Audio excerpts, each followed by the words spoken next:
Number 3 سورۃ آل عمران آیت number 74۔ اپنی رحمت کو یختص برحمتہ من یشاء، جس کے ساتھ چاہتا ہے مخصوص کر دیتا ہے، واللہ ذو الفضل العظیم، اور لوگوں اللہ بڑا فضل والا ہے، ہر ایک پہ فضل فرماتا ہے، لیکن انسان سمجھتے نہیں ہے کہ مجھ پہ کیا فضل ہو۔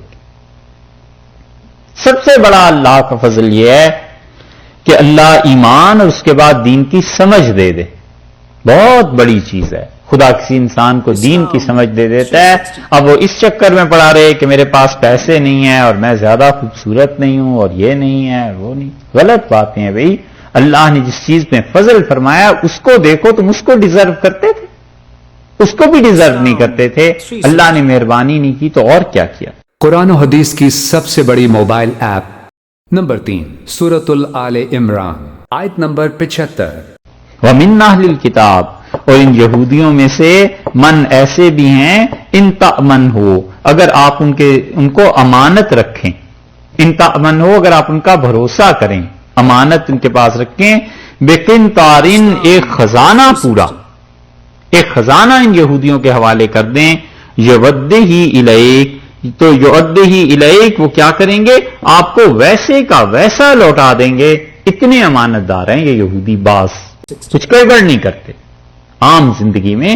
وَمِنْهُمْ، اور ان میں ایسے بھی ہیں، من ان تأمن ہو، جو کہ اگر آپ ان پر بھروسہ کریں، اگر آپ ان کے ذمے امانت رکھیں، بے دینارن ایک سکہ، ایک دینار، ایک روپیہ، لا یؤدہ الیک، وہ ایک دینار آپ کا کبھی نہیں دیں گے، الا سوائے اس کے کہ ما دمتا، آپ کھڑے رہیے علیہ، اس کے سر کے اوپر، قائما کھڑے رہنا، اس کے سر کے اوپر کھڑے رہ کے یہودی سے مانگتے رہو مانگتے رہو مانگتے رہو، پھر جا کر کہیں وہ ایک دینار جو آپ کی امانت ہے دے گا۔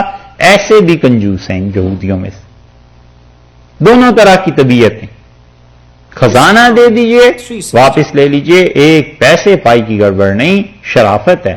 اور ایسے بھی ظالم ہیں کہ ایک پائی ایک پیسہ کسی کا ہو بالکل نہیں دیتے، سوائے اس کے کہ تم کے سر پر کھڑے ہو کے مانگتے ہی رہو۔ اس سے امام ابو حنیفہ رحمۃ اللہ علیہ نے دلیل لی ہے، وہ کہتے ہیں کہ اگر کسی انسان کے پاس قرض ادا کرنے کی گنجائش ہو، آپ کو پتا ہو کہ یہ پیسہ دے سکتا ہے اور جان بوجھ کے مجھے نہیں دے رہا، تو وہ کہتے ہیں کہ اس کے سر پہ کھڑے ہو کے مانگنا، یعنی مسلسل اصرار کرنا، یہ جائز، کیونکہ اللہ نے یہاں ذکر کیا ہے اور اللہ نے اس کی تردید نہیں کی کہ یہ غلط بات کی ہے یہودی۔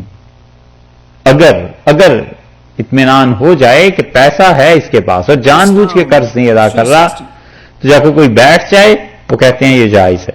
ذالک بانہم، اور یہودی یہ حرکت کیوں کرتے ہیں، کیوں ایک پیسہ کسی کا واپس نہیں کرتے؟ قالو کہتے ہیں، لیسا علینا، ہمارے ذمے ہی نہیں، ہم سے کسی نے نہیں پوچھنا، فی الامیین، ان پڑھ لوگوں کے معاملے میں سبیل، کوئی حجت نہیں ہے، کوئی دلیل نہیں ہے۔ ان پڑھ لوگوں کا مال اگر ہم ہڑپ کر لیں، ان کا مال ہم ہضم کر لیں، تو خدا ہم سے ان کا حساب نہیں لے گا۔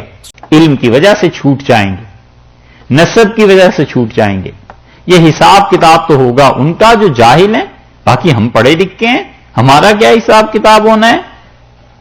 ہمارا تو یہ ہے کہ لیسا علینا فی الامیین سبیل، ان پڑھوں کا مال اگر مار لیں خدا کچھ نہیں پوچھے گا۔ وَيَقُولُونَ عَلَى اللَّهِ الْكَذِبَ، اور اللہ پر جھوٹ بولتے ہیں، اللہ یعنی یقیناً ان سے پوچھے گا۔